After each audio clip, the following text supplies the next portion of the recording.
Guys, most welcome on digital platform of Ramanand classes. आज हम learn करेंगे, सीखेंगे प्रेजेंट सिंपल और इंडेफिनिट टेंस। तो इससे पहले वीडियो में मैंने आपको प्रेजेंटेशन किया था, प्रस्तुत किया था कि टेंस का जो है हिंदी वाक्य का ट्रांसलेट इंग्लिश में कैसे किया जाता है और हमारे प्रेजेंट, पास्ट और फ्यूचर टेंस की कितनी फॉर्म्स होती हैं। तो उन्हीं को ध्यान में रखते हुए मैं अगली वीडियो में आपको जो ले रहा हूं, तो बिना वीडियो को स्किप करते हुए देखना है। और सबसे पहले हम इसकी आइडेंटिफिकेशन पर आते हैं, जिससे हम पहचान कहते हैं। आइडेंटिफिकेशन।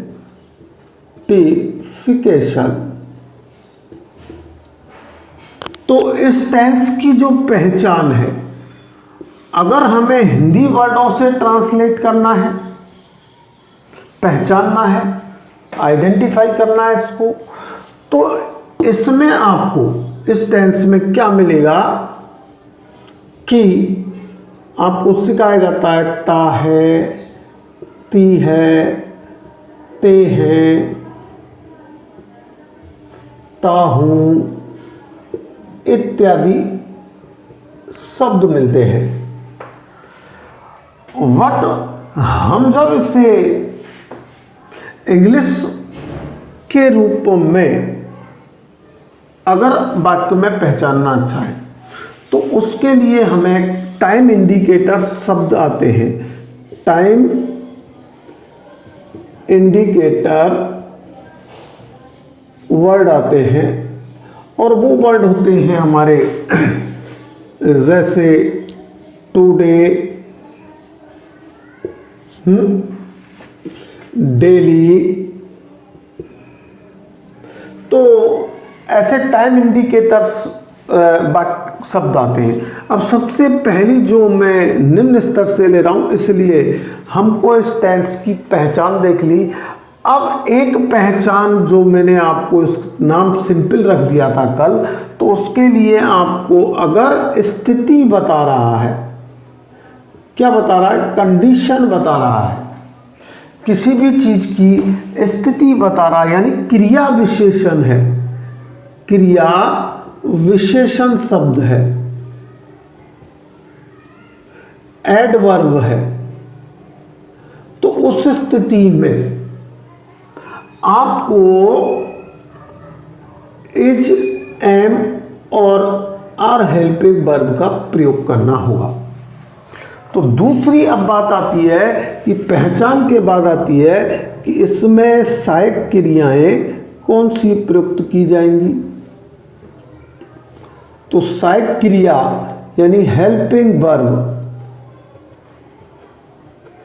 ये इस टेंस में आपके डू या डज का प्रयोग किया जाता है। तो एक वचन कर्ता यानी कि सिंगुलर नाउन, सिंगुलर नाउन। तो सिंगुलर नाउन में हमारे कौन कौन से आते हैं, नेम है, और name of person and he, she, it, ये जो करता है वो आपके अगर आते हैं एक वचन कर्ता कहलाते हैं। इन कर्ताओं के साथ हमको सहायक क्रिया यानी हेल्पिंग वर्ब के रूप में आपको क्रिया की, चूंकि इसमें फॉर्म जो है क्रिया की फॉर्म, रूप, तो इस टेंस में वर्ब जो आती है किसका प्रयोग करते हैं हम, फर्स्ट फॉर्म का। क्रिया की कौन सी फॉर्म प्रयुक्त की जाती है, फर्स्ट फॉर्म। तो अब देखिए कि यहां पर जो भी क्रिया है वर्ब है उसके साथ एस या ई एस लगाया जाएगा अगर आपका सिंपल वाक्य है। तो सिंपल वाक्य है तो एस या ई एस लगाना है आपको, और नहीं तो डू या डज का प्रयोग करेंगे। फिर हम इसमें किसका प्रयोग करेंगे? डज का। अगर आपका बहुवचन करता है, प्लूरल नाउन है, तो उस स्थिति में जैसे आपके वी, यू, दे, वे बहुवचन करता, तो उनके लिए आप डू का प्रयोग करेंगे। अब चूंकि वाक्य जो हमको निर्मित करना है उसकी इंडेफिनिट की आपका स्ट्रक्चर है, स्ट्रक्चर वो है कि पहले सब्जेक्ट, फिर ये सिंपल का बता रहा हूं मैं क्योंकि सबसे पहले हम 4 वाक्य देखते हैं हमारे जो प्रयुक्त होते हैं। एक तो साधारण वाक्य, तो साधारण वाक्य में सब्जेक्ट प्लस क्रिया की फर्स्ट फॉर्म प्लस एस या एस प्लस ऑब्जेक्ट और ईटीसी। तो अब एस कहां लगाना है?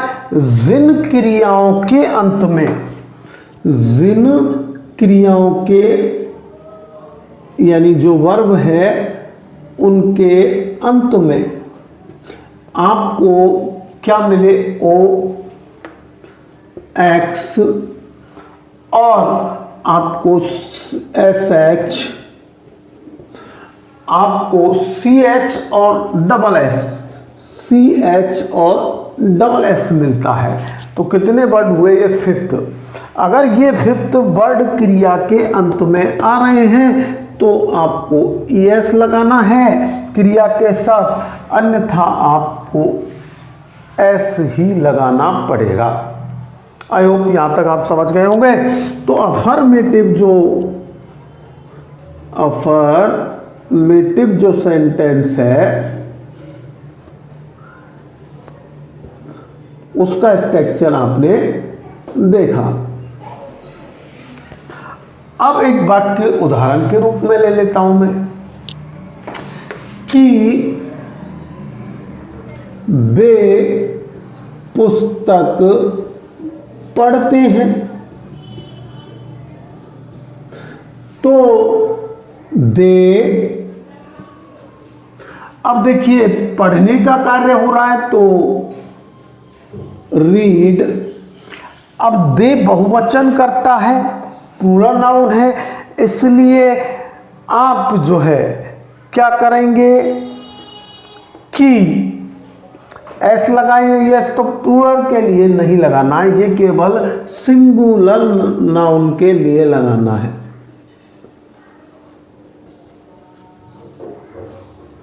सिंगुलर जो है आपके सब्जेक्ट उनके लिए लगाना है।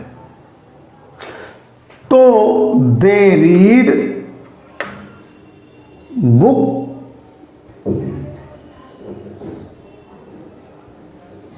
वे पुस्तक पढ़ते हैं। अब आप देखें अगला, तो अगली स्थिति हमारे जो है नेगेटिव सेंटेंस की आती है। तो नेगेटिव सेंटेंस की बात करें हम, तो नेगेटिव सेंटेंस में आपको जो स्ट्रक्चर होगा वो आपका स्ट्रक्चर क्या हो जाएगा? सब्जेक्ट प्लस डू या does plus not plus first form plus object. NDTC। अब जैसे मैं कह देता हूं कि हम बाजार नहीं जाते हैं, हम बाजार नहीं जाते हैं,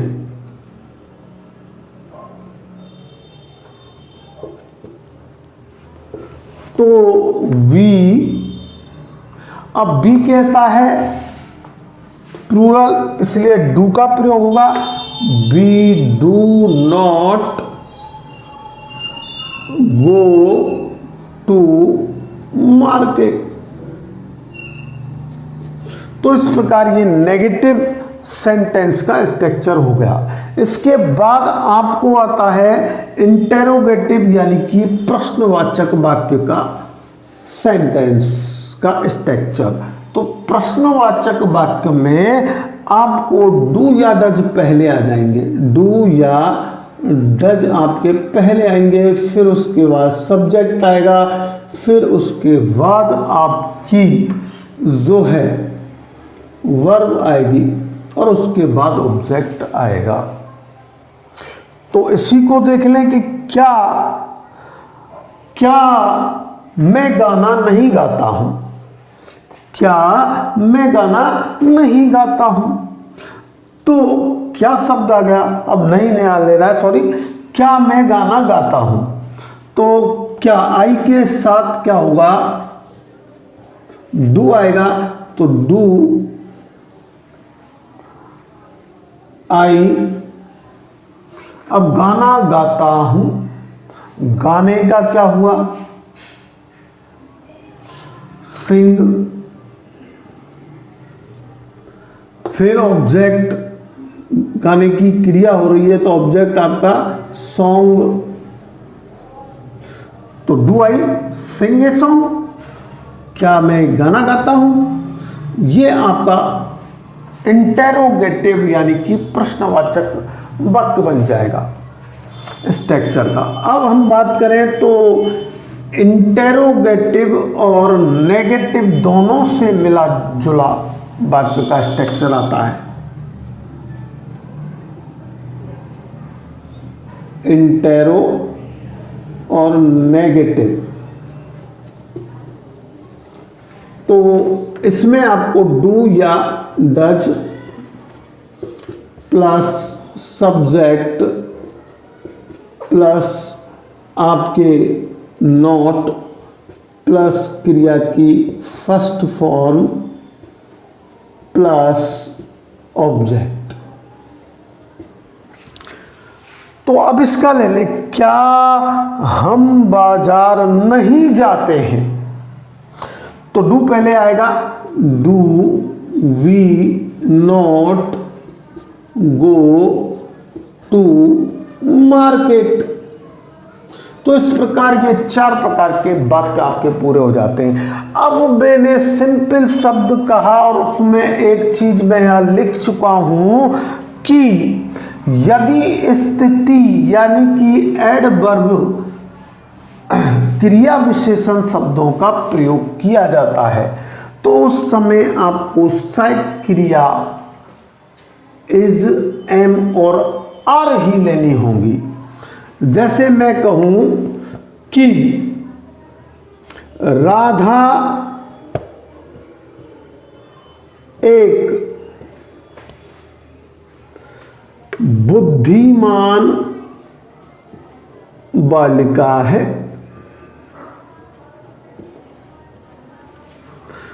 तो अब राधा की विशेषता हो गई कि उसमें कौन सा गुण पाया जा रहा है, क्या स्थिति पाई जा रही है, उसका एडवर्ब क्या है, वो बुद्धिमान है यानी इंटेलिजेंट है, किसी गुण का प्रदर्शन हो रहा है। तो राधा, अब एक वचन है राधा इसलिए इज का प्रयोग करेंगे, अगर बहुवचन होता तो आर का प्रयोग करते हम। तो राधा इज ए इंटेलिजेंट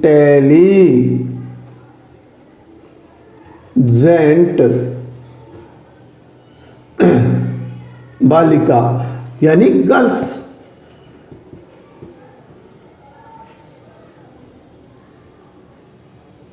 ये इसका आपका बात हो गया। तो आज इस प्रकार हमने सिंपल और इंडेफिनिट टेंसों का निर्माण, उसके रूल्स देखे। कल हम टाइम इंडिकेटर शब्द भी बताएंगे जिनसे आपको एडवर्ब वर्ब का प्रयोग करना होता है और जो 10th क्लास के लिए महत्वपूर्ण क्वेश्चन है। तो आज का वीडियो कैसा लगा ये ज़्यादा से ज़्यादा लाइक करके, शेयर करके, और जो हमारे चैनल पर नए हैं वो चैनल को सब्सक्राइब करके बताएं। Thanks for watching this video.